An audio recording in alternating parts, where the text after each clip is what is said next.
Hello, it's Thursday. Don't adjust your calendar. It's not a Saturday Night Live. We have got a Thursday night show, which must mean there's something important going on. And, well, I'd say it's probably marginally important. We've got one more game remaining, as Eric Ten Hag told everybody at Old Trafford in case they had forgotten. We have a big one. It's a huge game coming up on Saturday. It's the FA Cup final, the day that I'm sure if Stu was to be hosting this show, he would talk about when he was a wee lad and the traditions they used to have on FA Cup final day. So why don't we throw over to Stu now to take us through what a traditional FA Cup final day used to be like. What does it mean to you, the FA Cup final day, Stu?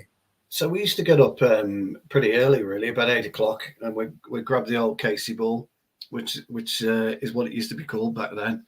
It used to be battered, mine did. It was black and white, hexagonal. It used to be battered. We'd go outside and we'd put our shirts on and we'd have a bit of a kick around, and then kind of like play out the cup final that day, really.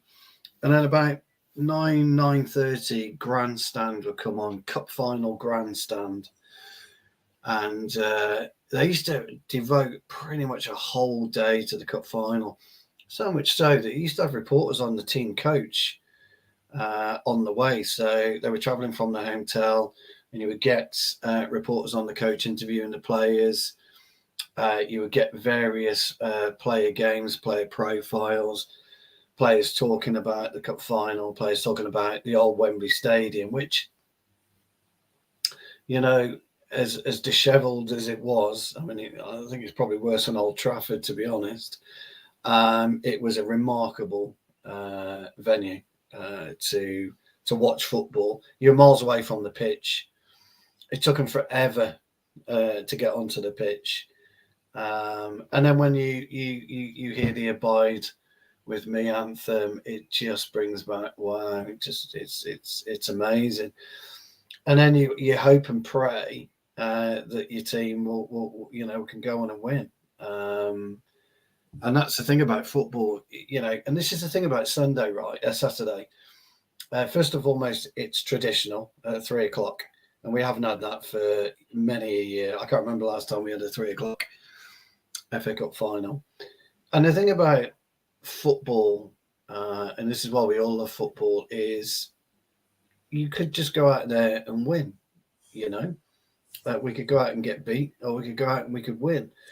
And it really comes down to the players, actually, more than the manager. The manager will obviously have various ways that he wants the lads to play, etc. But it's the players themselves.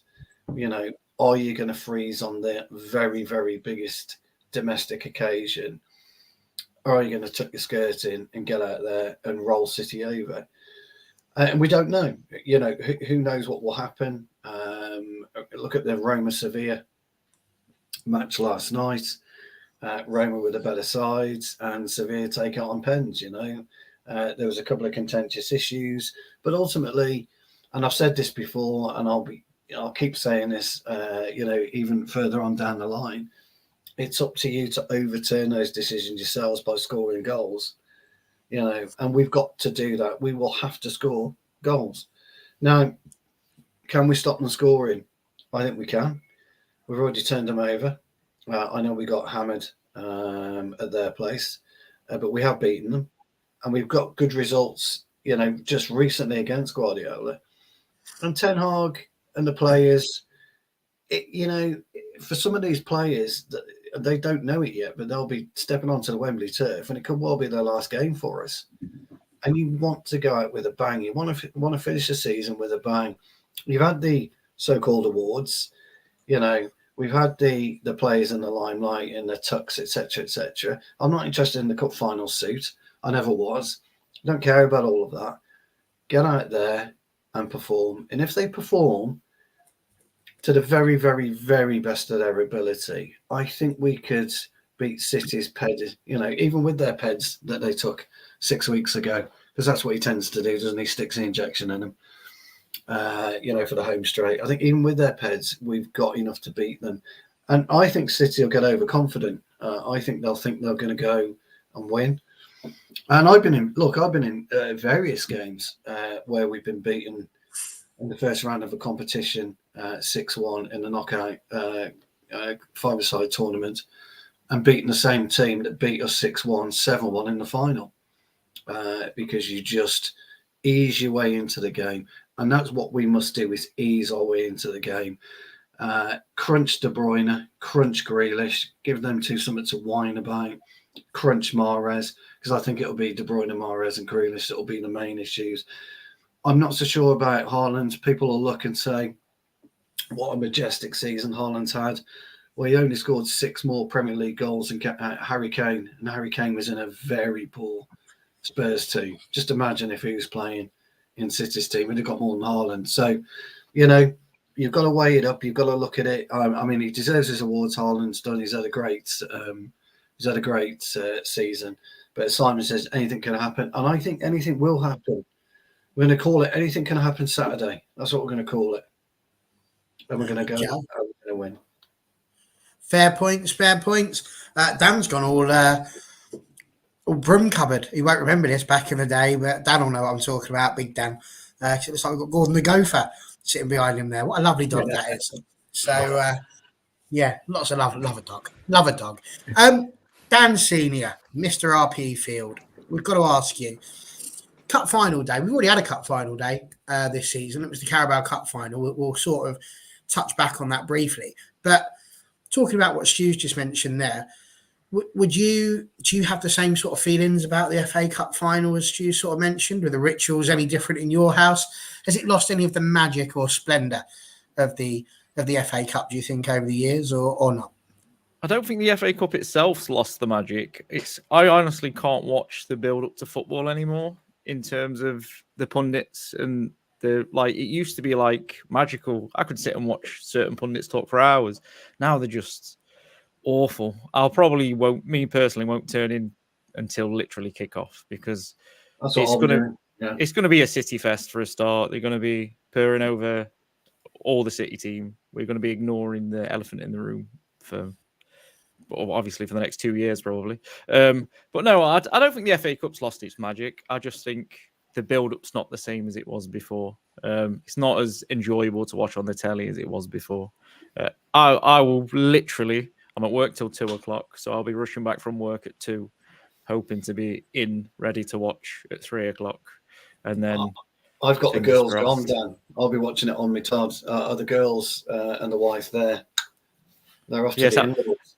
I'm at work till 2:00, and then I've got to fetch my girls back at 6. So I'm hoping not for extra time and penalties. I'm hoping we can get it done in 90 minutes. I said to Jules, I'll phone you if there's extra time and pens. She says, why? I said, well, isn't what you're coming back in there? That's the worst part, sweetheart. Yeah, you need to give me some space. Yeah, it's definitely going to be it's going to be a massive game. Just obviously, you've got the treble as well. The faster that we stop City doing that, the better. I think it's big from our players' point of view. I think Stu made a really good point in terms of some of these players are probably playing the last game. I think some of them will know in the back of their mind that it might be the last game as well. Some might even think that perform well on that big stage in particular, and they might get a second chance. There's a few players that I can think of that maybe a 50-50. Can you imagine someone like Alanga coming on in the 75th minute and scoring a goal? It'd either shoot his price tag up, or Ten Hag might think twice about what's going to happen with him as he got the qualities. So it's one of them massive games as well where someone can really make a name for themselves on Saturday. I hope some do. I hope there's certain players that really do step up. I don't know whether Anthony's going to be fit or not, but I would love him. After what I've read today about Anthony being the worst signing in Premier League history and stuff like that, I would love him to get a brace at the weekend. It would be absolutely amazing. Well, we shall see for sure. Jennifer's already mentioned that stopping the treble is more important than actually winning the trophy for her. Whereas Simon is saying don't get hung up on significance. But we will sort of touch on stopping the treble shortly. John's at a wedding and they don't have a screen. Well, that's what happens when you go to a wedding. So good luck. You have to get the old transistor radio out or see if you can get up on your phone, mate. Larry, they won't have a clue what a transistor radio is, mate. Look at Dan, young Dan, who's like, What the fuck is that? Is that a walkie-talkie? Yeah. You said, No, I've seen him in the museum before. you have to wind, you used to have to wind them up to start with when we were growing up. To Honestly. be fair, mate, that's exactly where you would see them nowadays in the It is, museums. it is, There's nothing Yeah, I'm to, not lying. I'm not lying. No, you will be. Yeah. and to be honest with you, Dan, your youth is the reason why I've come to you last, because obviously we started with Stu, the more traditional is the word I'm going to use of the panel, whereas you're a relative newbie to the world. So the FA Cup final, does it hold the same sort of significance for the younger generation as it has done for the older generation? I've deliberately left Dan sort of in the middle somewhere, because I'm not 100% sure how old he is, but he's certainly not as old as me or Stu. But does it hold the same significance? Are you really bothered about an FA Cup? Because I can distinctly remember the FA Cup always being built up in a very traditional, and I might say a British sort of way, really. It's right up there with sort of like the King's coronation and the Jubilee stuff. It's very particular. It's done in a certain way, and it's always been celebrated. Is it something that still has the same sort of values for you, or is it just another trophy that you'd like to win? No, not at all. I think for me that the FA Cup is probably one of the most historic trophies in all of English football, and I think it's a well-respected trophy, and it gives so many teams an opportunity to actually gain silverware in a season. Obviously, you've got like the Premier League and stuff, but am I correct that obviously like Championship clubs are in the FA Cup as well, and the Premier League are in the Carabao Cup? So for me, I personally feel like that it allows teams like we saw Sheffield United against City in the semi-finals.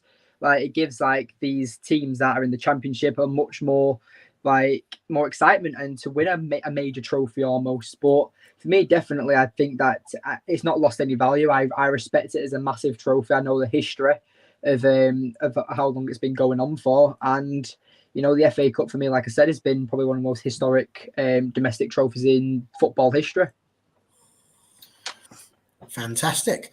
Yeah. Well, a lot of people are talking about the treble. That is certainly something that's gone on. Hammer's already put in it. Lovely to see you in the comments there, Hammer. It doesn't, from my point of view, stopping City matters. So let's get into that now, because it matters insofar as they've already engraved the word Manchester on the FA Cup trophy, which has never happened before. They've never been able to put anything on there other than the date prior to a match. This time they've been able to write the city, but not the suffix, shall we say. So what do we think about this rhetoric, this narrative that's going around about Manchester City? The players will obviously need to try and get this out of their mind. They can't be going in there going, we have to win this to stop it, or we have to win it just because of the pressure. They need to be just taking it as another game, surely. But Stu, does it matter to you? Is it an important thing, stopping the treble? Oh, absolutely.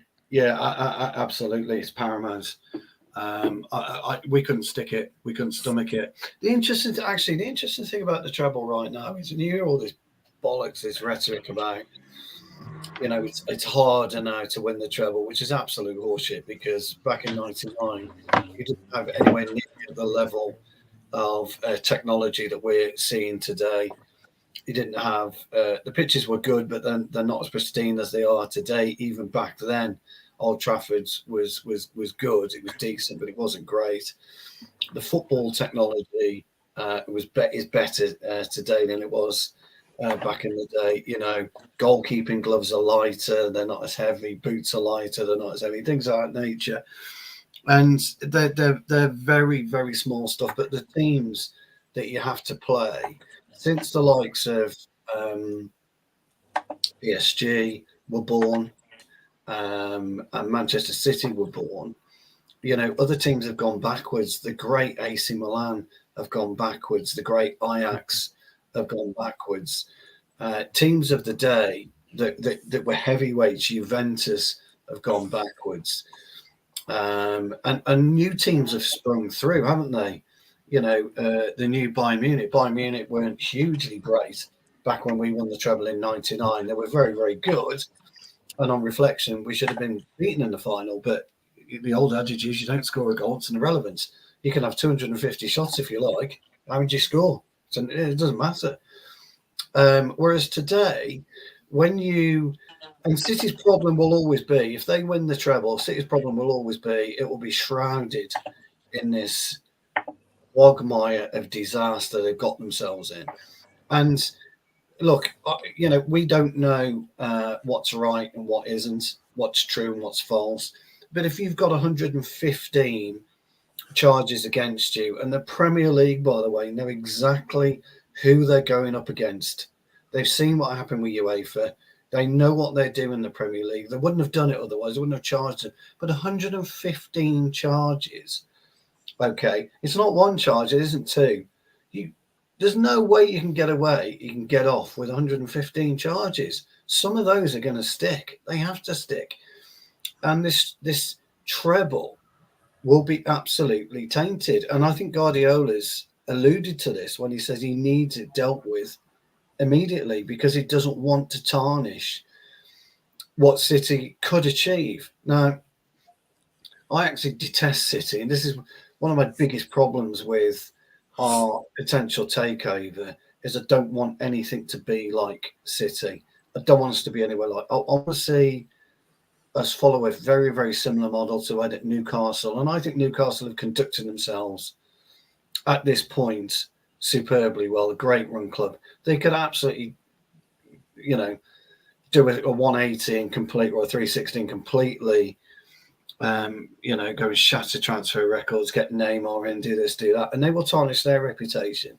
City have come in, they've dug and dug and dug tunnels since they came in 2008, and now people are finding these tunnels. They're finding the hidden issues with them, and it's all coming to a head. Now, the reason that City are fighting back and have got their lawyers to challenge these is because of this treble. I think if there wasn't a treble, they would have just let it go. With City challenging this, it's going to be 2 years because they're just going to backwards and forwards, backwards and forwards, backwards and forwards. So Simon's right. You could be grateful for seeing the type of football the City produce, and I got absolutely no problem with that.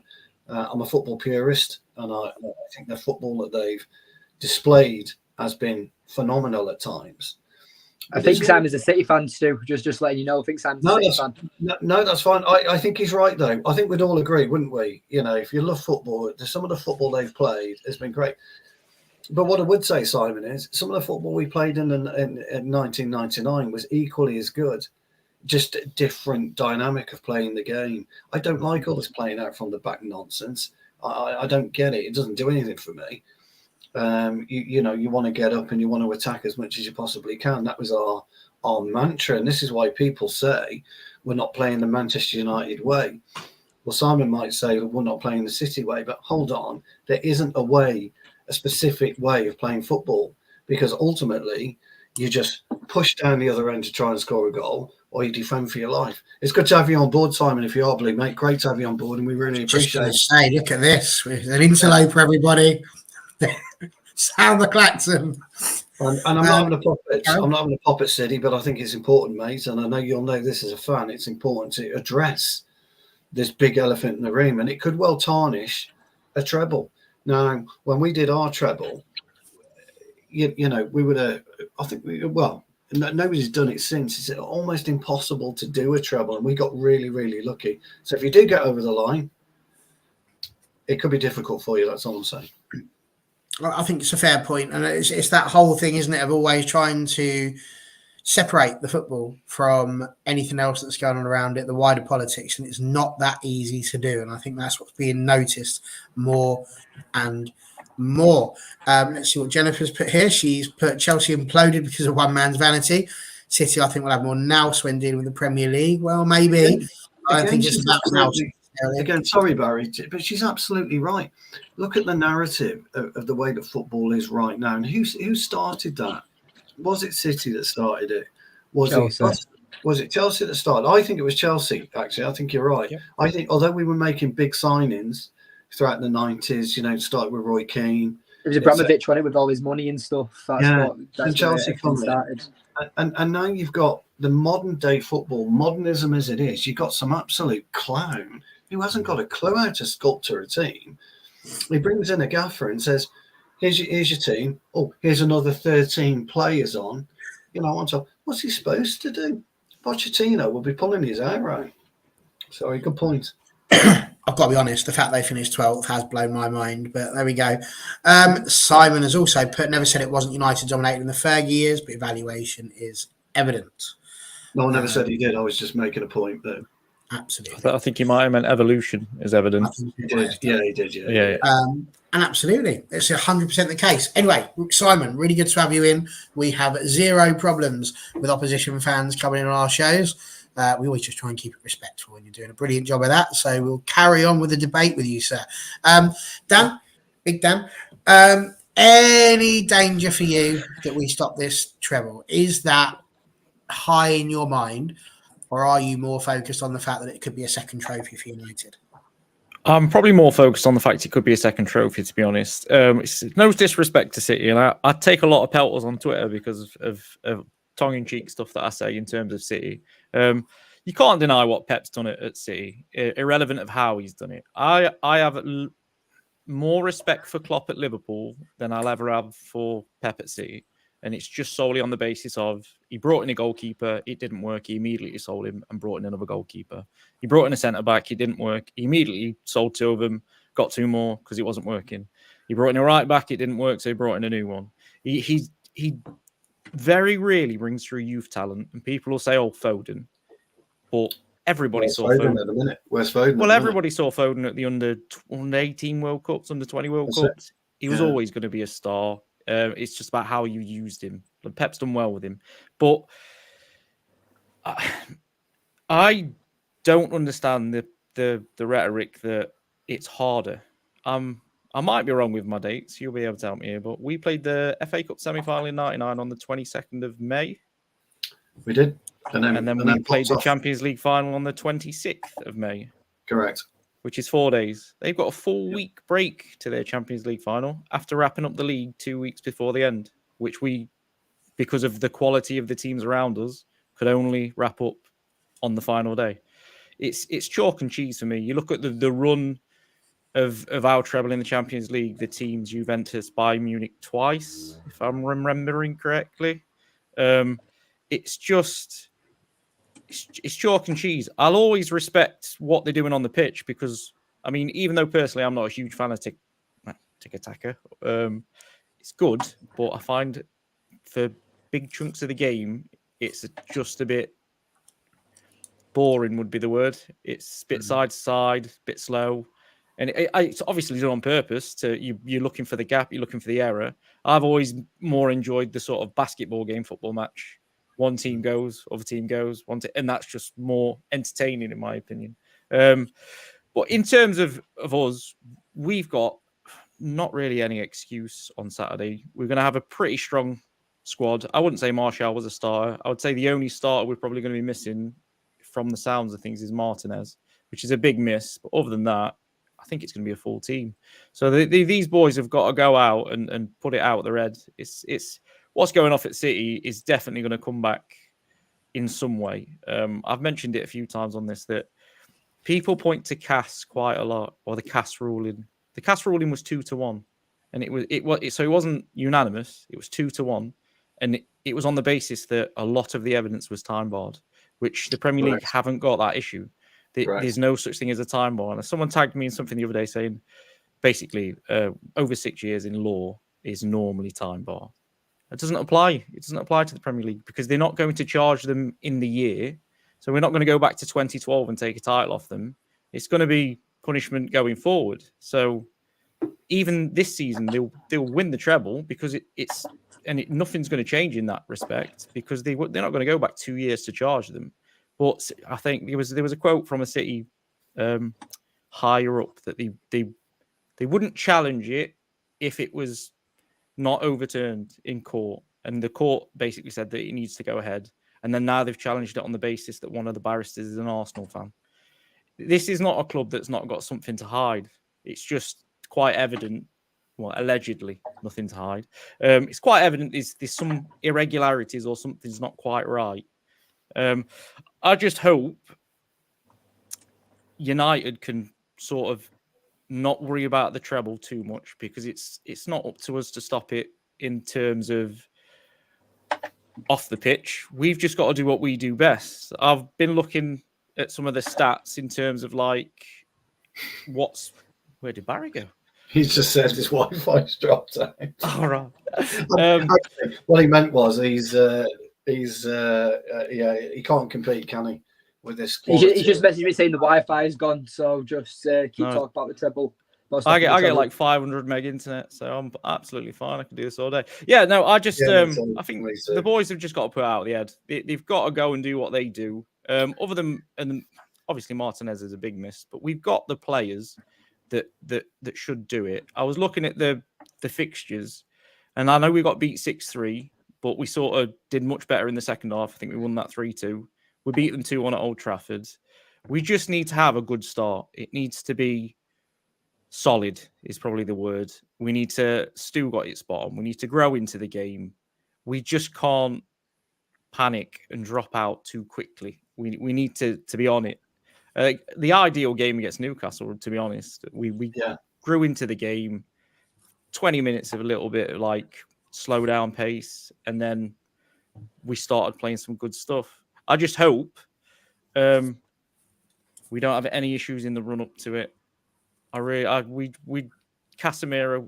I mean, it'd be interesting to hear the thoughts on what people think the team's going to be. But I just hope we have a relatively all right week of training.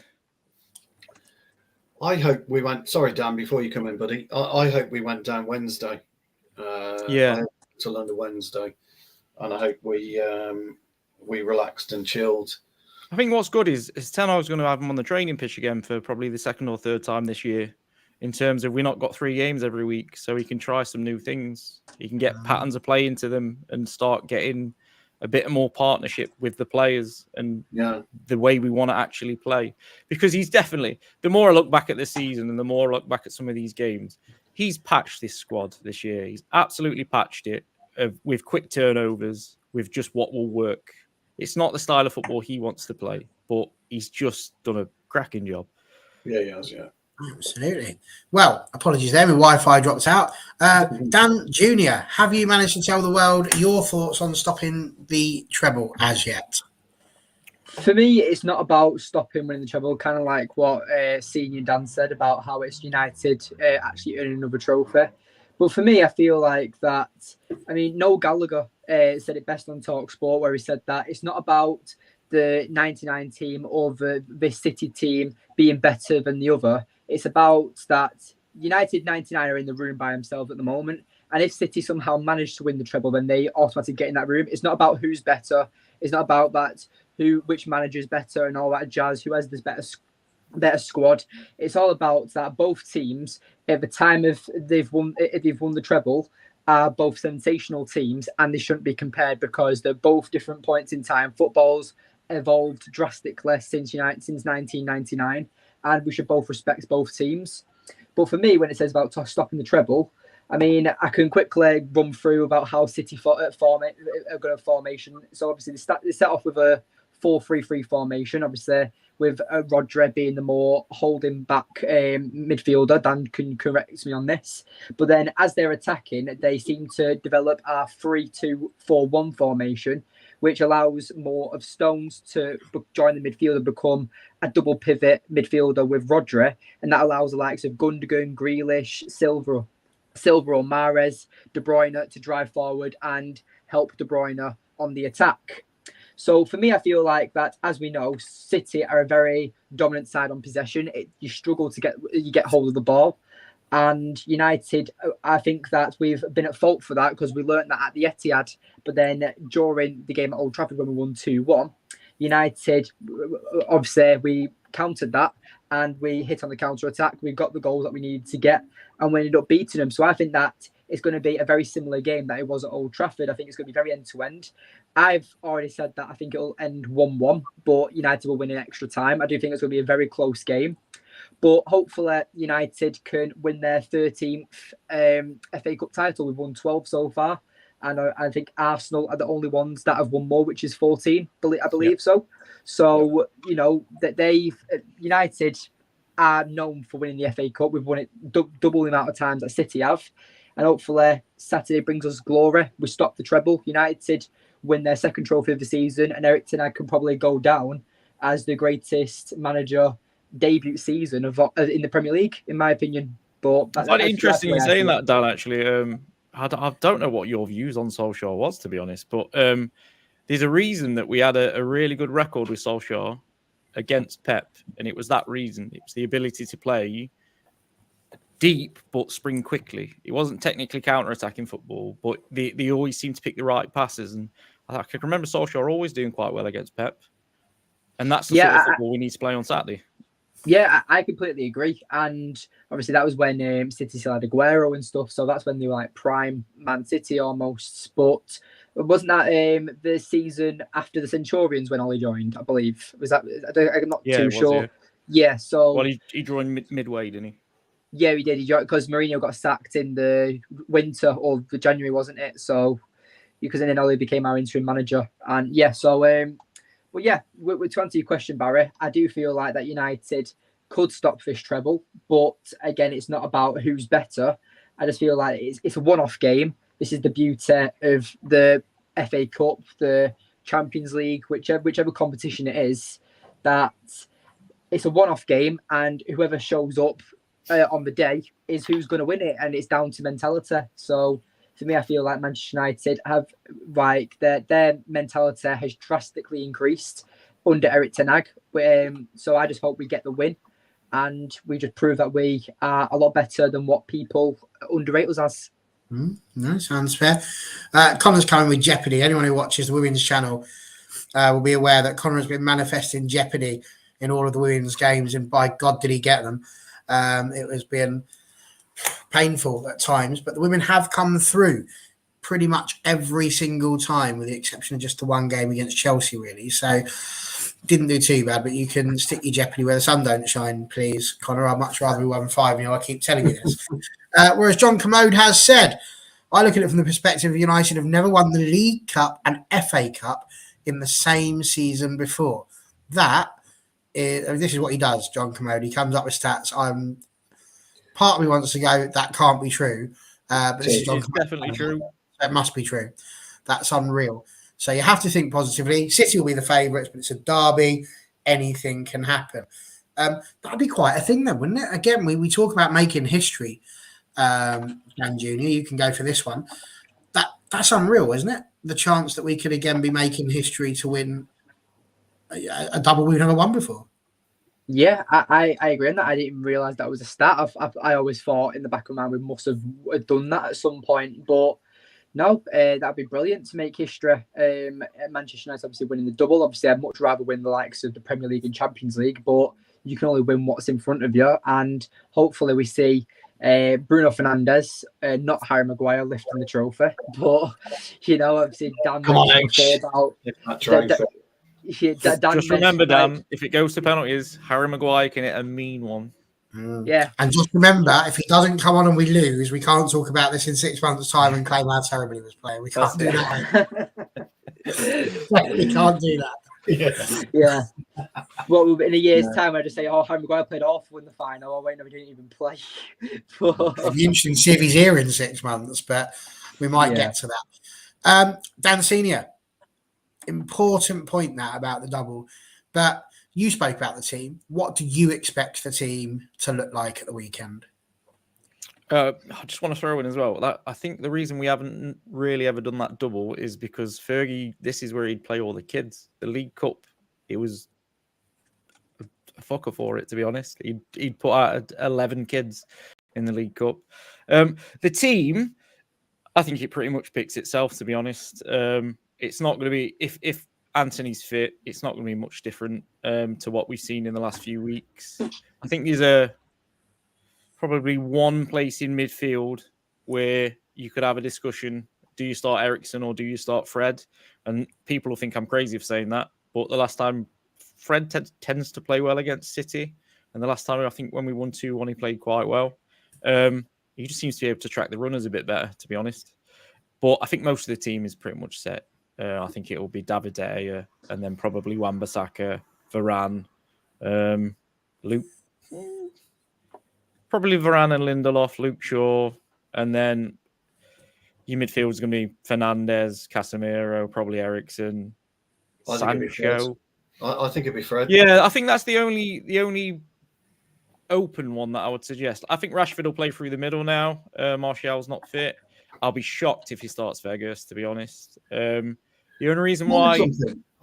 Dan, I wouldn't... Sorry to... I don't mean to put in, pal, but I wouldn't be shocked. I think you're going to say pretty much what I was thinking, which is... be surprised. When he plays up front with Fernandes behind him, he's very good with the press. And against City with Fred as well, that could work. I just think we might go for the quick break. And when you've got three fast forwards on... You can't play, yeah, agreed. It might benefit us a little bit more. The issue we've got, and I'm sure this is where Simon will agree, is we're going into a game and we're deciding how we should play to counteract the opposition. And Man City don't do that, and Liverpool don't do that, and Ferguson very rarely did that. And I think that's where we're going to see an improvement hopefully next year, where we're not going into games thinking, right, obviously you'll be thinking, how do you stop this team? But more, if we play this way, we can't be stopped, or they'll worry more about us than we'll worry about them. I just think it's the team pretty much picks itself for me, bar maybe one position. It's just, I just want to see a good performance from everybody. I don't want to see anyone made a scapegoat. I personally think Sancho's been in some really decent form. So him probably starting might be a good one. I'm going to ignore that from Simon. I'm just going to move on. But I think what a big one is Garnacho off the bench. If we can stay in the game a decent amount of time and we can keep it in them breaks, or even if we can get 1-0 up and it goes a bit later on, Garnacho coming on is going to be massive for us. I think did he set up one of the goals when he came on when we won 2-1, or he's involved in both the goals? Yeah. The second goal was. So I definitely think that him off the bench is better than him starting. He started against Fulham, and to be honest, I've seen him start a few times, and he's been a little bit underwhelming when he starts, but I think that's his age. Fair enough. Stu, is there any surprises you're expecting? Any differences? Anything that you think must happen? Any players that must be on that pitch in order for Man United to win this game? I'm like the guys, really. I'm not expecting any surprises, but I would throw some surprises in there. And I would play Fred, and I would give Weghorst the nod. But, the lads are absolutely right. The way that City play, for me, if you can occupy Stones coming in, i.e. Weghorst, if you can occupy the two centre-halves, whoever they play, i.e. Weghorst, if you can occupy and disrupt Ake, Weghorst, if you can occupy and disrupt Carl Walker, Weghorst, then that's what he does. And people can, and you're right, guys, I know you're going to say, you must be daft, blah, blah, blah, blah, blah, but you have to bear in mind, we ain't scoring goals anyway, really, irrespective of Weghorst being on the pitch. We're not exactly scoring 3s and 4s a game, are we? We're scoring the odd one. And how you use Weghorst is very, very simple. And it really is a very, very simple way of playing football. You shatter the defenders because you let him at them. And you say to Weghorst, for 60 minutes, pal, I want you to smash those defenders. I want you chasing them. I don't want you to give them 2 minutes on the football. When they get it, I want them running. I want them running because my little man here, the little blonde thing, by the way, he needs a haircut. It's the most shocking hairstyle. A little blonde thing. He's going to come on. He's going to run them ragged for 30 minutes.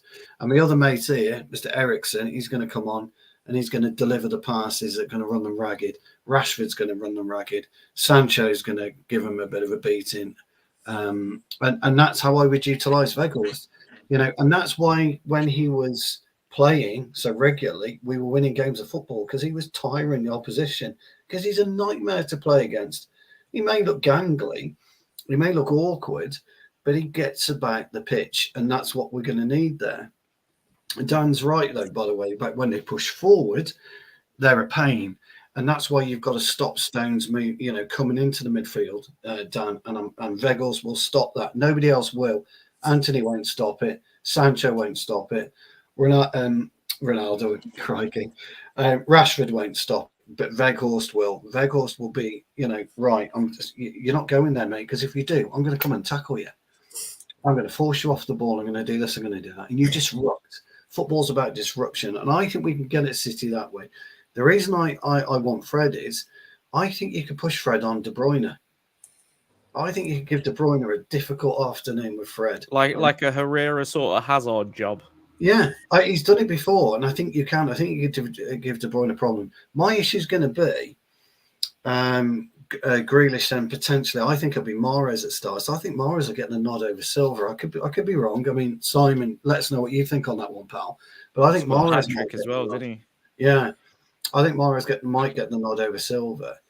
But Grealish and Mahrez will be an issue for us. So Wan-Bissaka has got to make sure he's clean on Grealish, because we all know what Grealish is like. And Simon, you'll admit this, pal, he goes down to way too easy. For the talented footballer that he is, he'll go way too easy. And if he gets in that box, and as Dan's predicted, if it's a 1-1 draw at full time, if he gets anywhere near that box, he's going over like Swan Lake, isn't he? He's going over, he's diving, to win that pen. Having said that, that's what players do. I ain't got a problem with it. I hope Fernandes brings his A game of shit out on Saturday. Yeah, I've got no issue. I've got we had sorry to jump in. We had mate. with the Roma Seville final the other day. Bono is doing all the tricks of the trade on the line. He's taking his time. He's not walking to the line. He's staying back. He's not coming from his post. And the other goalkeeper was there for every single penalty. And I'm just in my head, I'm thinking, what are you doing? Either the refs obviously not going to do anything about it, so you need to do the same thing. And then Rui Patricio comes slightly off his line and gets punished. He does, I don't want to see Grealish rolling around all game, which he will do. And then Fernandes be on his best behaviour. I want him. He needs to be at it like to the same level, because if they're going to do it, you can't beat. No, I agree. So I think what I'd like to see, Barry, is very, very similar to what the lads have said. So I'd go with Wan-Bissaka over Dele. Shaw at left back, because I think he'll give us an extra dynamic with Rashford. And then it does leave Lindelof, doesn't it, and Varane, De Gea. I think he's going to pick Fred anyway, as it happens. I think it's going to be Casemiro, Fred, Bruno. And so I'm just a bit torn. I'm a bit torn. Did you disagree with that, Dan? No, I I'm just where I'm struggling. Sorry, Dan. I won't be a sec, mate. Where I'm struggling is the front three, and is it Rashford through the middle, Sancho left, Anthony right, if he's fit? Purely what the boys have said, and you're talking about the dynamic way of playing through speed, natural speed, or does he take a stab on Weghorst? I don't know. Jennifer saying is Weghorst leaving anyway. He still plays for Man United at the minute, Jennifer, and he pulls on that red shirt and he crosses that white line. He's still a Man United player, so I expect. So I think I'm going to go with Weghorst. And you guys might disagree, and that's fair enough. But I think he might. I think he might go Weghorst, Anthony if he's fit, and Rashford on the left. If Anthony's not fit, I think he'll put Sancho right and Rashford left. That's what I think he'll do. I could be wrong, but that's what I think he'd do. That's what I would do, because I think that gives us a better chance of winning. And I love Eriksen, and you know I do. You all know what I think of Eriksen. I think he's a great player, but I don't think he's needed in this game. Little Dan, anything to say about that? Little Dan. For me, so I am. For me, I'd say the only change. I agree with the back line. I do think that even though Luke Shaw did go off injured against Chelsea, I do think that he will be ready and fit for this game. So I'd definitely like to see Luke Shaw return to left back. Midfield, I do agree with you. Apart from one, actually, I do think that Fred should come in. But I would start Eriksen in the midfield. And I do think that this is what I think that Ten Hag will do. It's not what I would do, but I do think that Ten Hag will have a very compact midfield. I do think he'll go for Casemiro, Fred and Eriksen. But I do think that Rashford starts in the middle and then Bruno and Sancho are on the wings. I would not be surprised on that. So that's something that I think that Ten Hag might go for. He has experimented that in the past. But my only issue with that is that we see the best of Sancho on the right, and Bruno is not he doesn't have his best games, and he's not as impactful as he is on the wings. So that'd be my only downside to that. It's too far from Eriksen, isn't it? He's too far away from Eriksen. Yeah, so for me, I feel like that's the only other counter I could see that Eriksen could go for if he doesn't start Weghorst. So, but I hope I would rather him start Weghorst, and we do have Rashford and Sancho on the wings. But I'd say that might be a little curveball that Eric Ten Hag also might experiment with. It's an interesting one. I didn't think about that, to be fair. It's an interesting one. I hope he don't put Fernandes on the wings. Big Dan, I've got a question here on this one. Garnacho. Is there any danger that he starts Garnacho on the left, Rashford up front, and Sancho on the right? No, I can't see him doing that.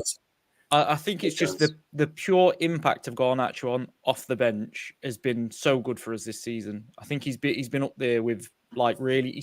I can remember the Fulham game as well. He turned that on its head when he came on, and it wasn't just because he scored the winner. He changed the momentum of the game. So I think just having him off the bench is a big plus. I agree. It's weird. I agree 100% what Stu's saying, because if you start Weghorst up front and you play, which he might do, and start Bruno off the right, and they try and press up top, it might be a case of staying in the game a bit longer and then opening up more once they're free. It'll be interesting to see how he approaches it. But I could definitely see him doing that as well. What would you do, Buzz? What would I do? I would trust in Ten Hag and let him do it. Oh, that's abysmal, that is. That is abysmal. No, genuinely, I tend to agree with you. I mean, I think that's the thing. I can't sit here after the season we've had and say to you, I'd like to see Weghorst play. I wouldn't.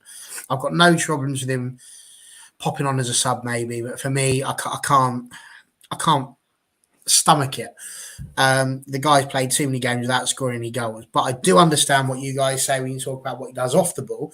It's just not his job to do that specifically. So, yeah, I think if Anthony's not fit, you're in a bit of a problem, really. So, you know, I quite like the topic I wanted to say, Barry, as well. Just a question I wanted to ask you is: can you guys see any weaknesses in City's current formation? Because for me, I think there's one that stands out, but I was wondering if you guys could. Do you think you could notice anything that might be the space they leave in behind the wing backs in particular is massive, absolutely massive. And this is what I was saying. I think this is why Solskjaer. I know he's adopted a little bit of a different formation this season, Pep, in terms of the way he pushes his right back and left back forward, or inverted fullbacks, whatever you want to call it. But this is why Solskjaer had quite a lot of success, because Rashford was in good form under Solskjaer for the first 2 seasons in particular, and you could get that ball up wide, and there was a lot of space to work with. I can remember Shaw's goal from, was it Henderson's throw? And there's like a 1-2, and Shaw just kept going because the space was there, and then he ended up. And I genuinely think we need to be targeting them areas. Do you know what's interesting? Because the reason what I was going to say is that because Kyle Walker's not been playing recently, Akanji has stepped in, who is normally primary a centre back. Obviously, Walker. I think he plays Walker down. I have noticed that plastic. Yeah, I do. Rashford. Yeah, I think he'll try and quash Rashford's speed. Okay. I have seen Akanji play there. You're right. Do you know what the interesting thing about Akanji was, and why they've drawn and lost their last 2 games? The space in between, because Akanji, as you quite rightly pointed out, Dan, is a centre half, isn't he? If you notice the space between the right back and where Rodri would normally be, he would never normally come over and cover because he got Kyle Walker there. So Kyle Walker could cover that segment. Akanji wasn't doing it, and they were getting so much space in the old, what I like to affectionately call the Mario Fellaini place, where he used to chest the ball down in that little square that Van Gaal noticed every other team didn't, left. But Akanji did leave that space. So you're absolutely right. I don't think he can afford to go with Akanji against Rashford. I think this is a big point. I think De Bruyne is going to be a big thing, and for me, I would absolutely have Cash in there. I'm not sure. I don't know. Fred worries me. because Fred can do man marking, but he can also do let's take his legs down and give him an opportunity from 25 yards out. And I don't need the pastor to be doing that. That will just send shivers down my spine.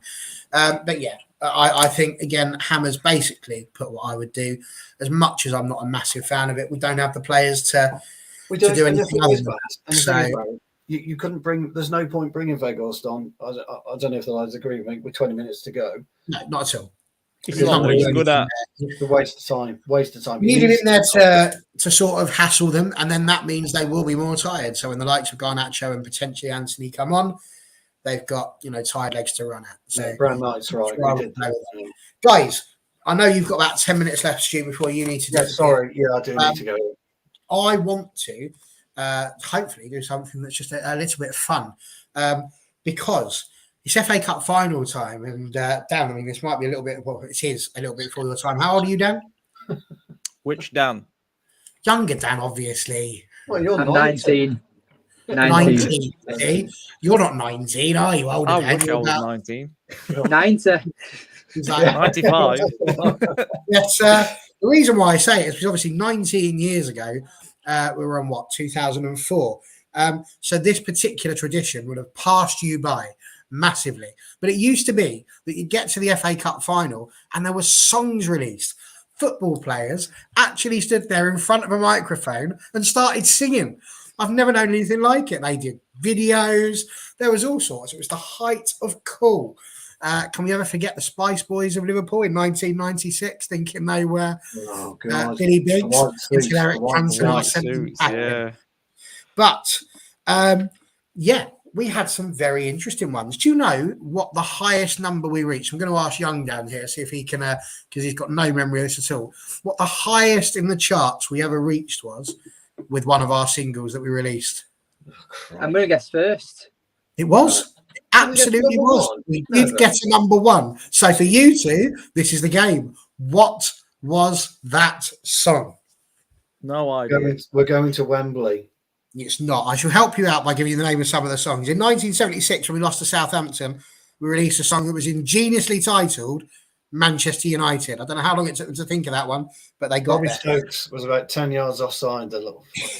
In 1983, we released another one called Glory, Glory, Man United. That was when we beat Brighton in a replay 4-0. Yes. Having drawn 2-2. 1985. Ray Wilkins' left foot curler. Here we go. See, he remembers them, Stu. Dan, he remembers them. You're a little bit before my time now, to be fair. We all follow Man United was in 1985 when we beat Everton 1-0. Who remembers that goal? Big Norm on Whiteside curled it in. Still weren't born yet. We had Come On You Reds in 1994 when we smashed Chelsea 4-0. Yeah. We had We're Going to Do It Again in 1995 when we didn't do it again because we lost to Everton 1-0. I can still remember that goal. It was bloody awful. In 1996, one of my personal favourites, Move, Move, Move. Was that the Paul Rideout goal? 1995. Was it Paul Rideout? Paul Rideout's header? It was Paul Rideout with a header. It was horrible. Yeah. We won that one, 1-0, 96. As remember, that was the Cantona where he was a contortionist with the ball.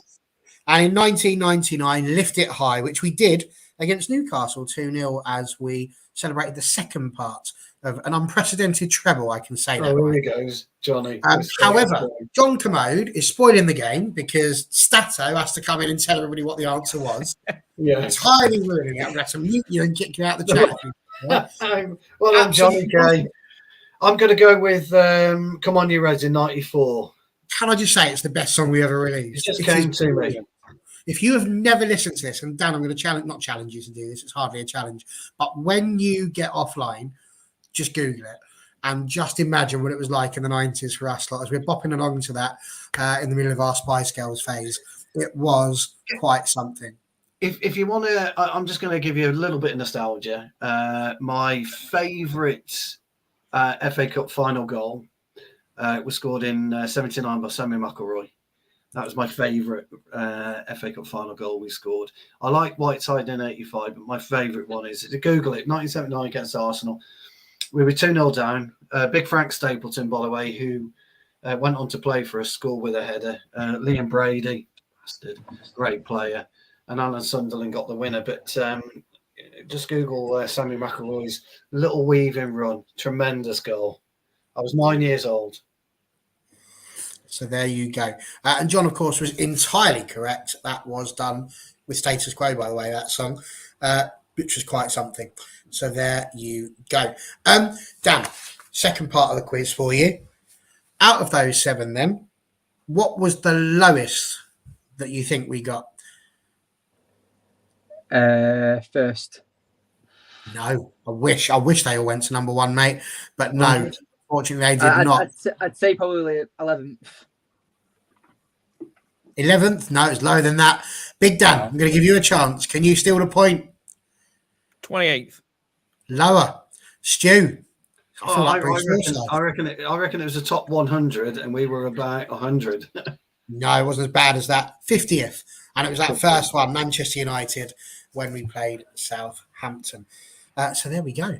Have any of you got a favourite FA Cup final? I've got a favourite FA Cup final goal. Go on then, Dan. Jesse Lingard against Palace. Well, yeah, it was all right. There's no Sammy McIlroy. Absolutely no backlift at all on that shot. Still no Sammy McIlroy. Have you googled Sammy McIlroy? No, I've not googled it yet. No. Google it. Come on, Google it. I was -8 at the Junior, time. Google that. Go on. So while he's doing that, for me, it's got to be the Cantona 96 one. It was just unreal. It was behind him. He did a little hop back and then put it for a crowd of people around about 86 minutes in or something like that. It was a bit of a moment. Loved that. And that was, again, a redemption year for Mr. Cantona. It was a very good goal. That was against the Scousers as well, so it was always and it makes it even better. Get double points for that. Dan, any particular FA Cup goals for you that stand out? I mean, I'd say for me, the most recent one would probably be the Lingard one, like Dan said. But I've watched quite a few on MUTV, and I would have to say that Cantona one that you said was probably one that's definitely up there. I mean, the Lingard goal's okay, but it was no Sammy McIlroy. I know, but I've not had the privilege of watching you since the dawn of time, so you know, it was, the pitch was cut up, everyone was knackered, it was deep into the game. Big Gordon McQueen, by the way, got us back in it with an absolute poacher's goal. But have you got it yet, Dan? I'll tell you something. People mention it. This one here that Jarvis Cocker's talking about, Lee Martin's goal was a bit of a doozy as well. You know, ball over the top, comes flying around the left, and then just wallops up the top. Obviously, the greatest FA Cup goal of all time was Ryan Giggs in the 99 semi-final against Arsenal, and I shall die on that particular hill. But McIlroy's goal. Yes, no, because it was scored by Ryan Giggs. Johnny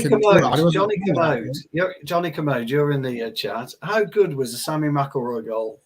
Well, at the moment, he's gone for this, the Cantona penalty against Chelsea. No, I'm not having Which that. one, Come mate? on, Johnny. Okay. Come on. He's gone for a penalty. I can't believe a penalty was your favourite goal. That has blown my mind slightly. But there we go. So listen, the last bit. Best save, just before I go, the best save was the Gary Bailey against Gary Stevens. No, it wasn't Gary Stevens. It was Gordon. I'm going to say Gordon Milne. I could be wrong. Scottish guy. You're not thinking of Gordon Strachan, surely? No, it was Gordon. I think it was Gordon Milne. Johnny Kay will know that. There you go. Look, McIlroy. Brilliant. I think they're denying it was brilliant. I think they're just denying that they've seen it to know it was brilliant. It seems to be the problem at the moment. I can't remember it. I've got a feeling it was Gordon Milne, but I could be wrong anyway. But whoever it was a great save against Brighton. Dan's looking for it. So, Stu, just before you go, in the last 10 years or so, it's been an interesting situation for both teams. There's not really been in the FA Cup final too much. City have been there 3 times since 2011. They won 2 and lost 1. The 2 they've won, Wigan and Stoke. Watford and Stoke. And one they lost was to Wigan in 2013. So they've not really had great teams to face when they get into an FA Cup final.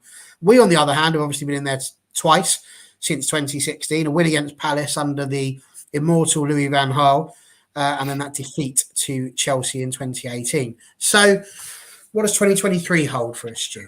Will it be a Manchester United win, or are we all going to be crying into our Cocoa Pops the following morning? I'm going for I'm going for a 2-1 win in full time, in normal time. But I think we'll go a goal down. I think Holland will bag. I think we'll get back into it with a pen, Bruno pen. And I think Rashford will get the winner. Well, there we go. Stu, we won't keep you any longer. Thank you so Thank you, much for guys. your time, as ever. Enjoy the cup. Stu's dropping out. Good night. And You we guys, will, all the best. Ta-da, Take ta-da. care, bye. thank you. We will finish off with the three of us as I ask the same question. Danny C, what do you reckon? What's that score going to be? I think I've already said mine. I've said a 2-1, but United winning extra time.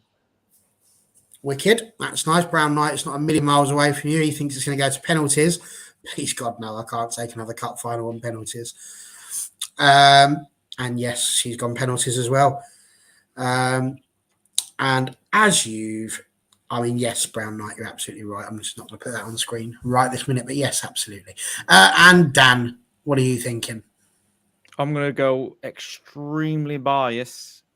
And I reckon we're going to win 3-1. 3-1. Impressive. I'm not sure where I go with it, honestly. I think it's either going to be really, really good or potentially really, really embarrassing. I think it depends which team turns up. If United turn up properly, it's going to be a good game and we should win it. But just open that week's rest and that time on the training pitch, you can really put a game plan in place. But we'll just to mention something as well. Is that something you have mentioned yet? Is that City obviously drew and lost their last two games in the Premier League, didn't they? United won both their two. So would you say the morale of United and the confidence might be a bit higher than City's? It's a difficult one, isn't it? Because they've rotated the squad massively for the last couple of games. Yeah, the hope would be that they would maybe start the game a little bit out of sync. But I've had this conversation with City fans before. I don't know whether Simon's still in the chat or not. But when did playing 24 games a season mean that you was world class for a season? Because I can remember when to be world class in a season, in terms of a player or like top, you would have to play 37, 38 games. City are to the point where Kyle Walker is classed as their starting centre-back or right-back or wherever, and he's played 24 games this season. The same with Grealish. They were all 26, 27 games. They're literally getting mini breaks in the normal Premier League season. And it's this is what rotation does here. Yeah. This is why I have this argument with Connor all the time about rotation. It's all very well and good and having it, but that consistency for the players is what makes it. I think you make a good point, Dan, but I think the rotation is huge. I think the fact they've done that rotation could work in our favour, absolutely, because it means they haven't had their full 11 playing properly for a good few weeks, which hopefully will lead to them having a bit of a slow start, and that will mean that we need to have a really, really fast and ruthless start. And if we can get 2 or 3 goals in that first half, and old David De Gea keep a clean sheet as well, I'd definitely fancy us to go on and finish the game off. So that would be good. And I think this is another key thing. City do have the pressure. We do have the freedom to play. And that seems fair. And have you ever won the treble? Well, hopefully they won't have done by the time we come back on Saturday, which is where we will be on next. But we did say we'd touch on it. So I am going to ask your opinions on this. Big news at the moment about Mason Mount potentially signing for United. Danny C, is that any good to us? Are you happy with a signing like Mason Mount? For me, he's not the ideal signing that I'd go for, but Ten Hag is looking for a relentless type midfielder. Like, I just think he'd go for someone with a bit more physicality, but he does want someone that's very good on the ball. He does want someone that can play both number 8 and number 10 position. So for me, I'm not seeing it as he's going to be the star signing. I'm seeing it as he's an upgrade on the likes of Donny van de Beek, Eriksen, these type of players. I mean, Mason Mount's only 24, so he has got a future on him as well. And I feel like that with him winning the Champions League with Chelsea already as well, he has that mentality of knowing how to win a competition and going deep into a competition.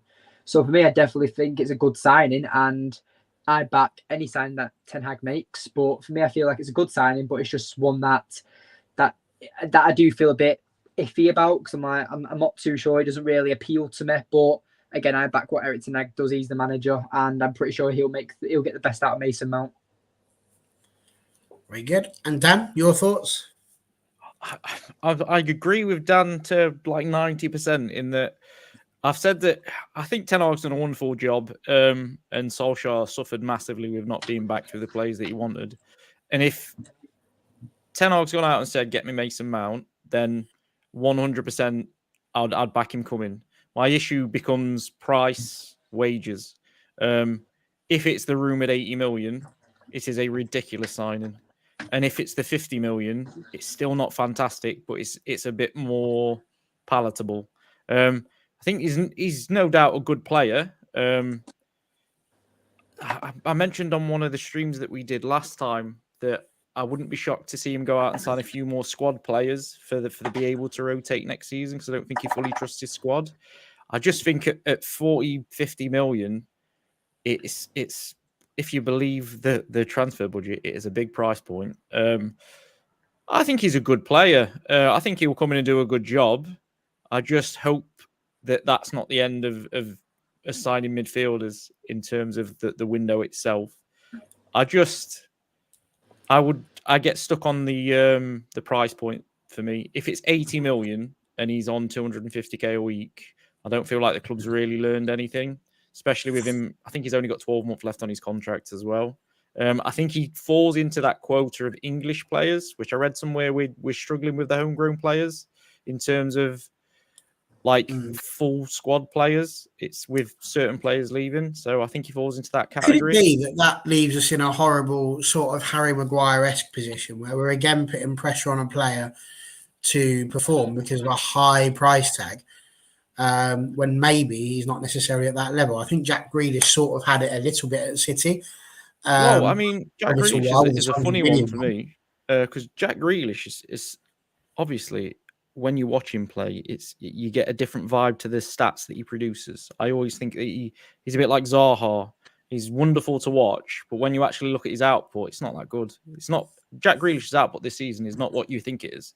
Like, people would look at the way he's played this season and think his output is incredible, and it's not. I think he's a little bit better than Jadon Sancho and Antony's in terms of goals and assists. It's not fantastic, but I don't know. I think it's just from a club perspective. I read somewhere that we're going to sell Elanga for 10 million, or possibly take 10 million for Elanga, but then we're going to go and spend 60 to 80 million on Mason Mount. I want the club to sort of learn a bit more of a lesson. Again, it's to harp on about Solskjaer and the players he wanted. You're looking at Caicedo for 4.6 million. Look at the player he is. Haaland Solskjaer came out himself and said that he said he was available for 4 million. United wouldn't go and pay it. So I just feel like the club needs to sort of learn a bit of a lesson with this sort of stuff and stop overpaying. Like, maybe if Chelsea come back and say it's 80 million or you don't sign Mount, we need to walk away from it and say, right, we're not going to be bullied and pay over the odds. It happened with Antony. We wanted him for 50, and it was 60. Then we got desperate and it was 70, and then we was really desperate and it's ended up 85. And we've got to stop getting bullied by other teams. No, I agree. Well, if you want more transfer talk, I'm sure there'll be more of it. It's been a lovely show, really enjoyable. So thank you very much to the two Dans and, of course, to Stu. And thank you for all in the comments as ever. Brilliant to have you guys along and giving us literally the fuel to continue. We'll be back on Saturday night. It will be Saturday Night Live. I shall not be here on Saturday night. I will be away. So it will be hosted by the man we call Dan, to my right, just here. And he will be running the show, which I'm sure he will do absolutely brilliantly. But we will know we will have him, which is awesome. We've got the return of Tony. He's going to be back on Saturday night as well. And hopefully we are going to be celebrating our, did you say 13th, Dan? 13th. 13th FA Cup win of our history. I really hope so. Either way, we'll see you on Saturday. Take care and have a lovely weekend.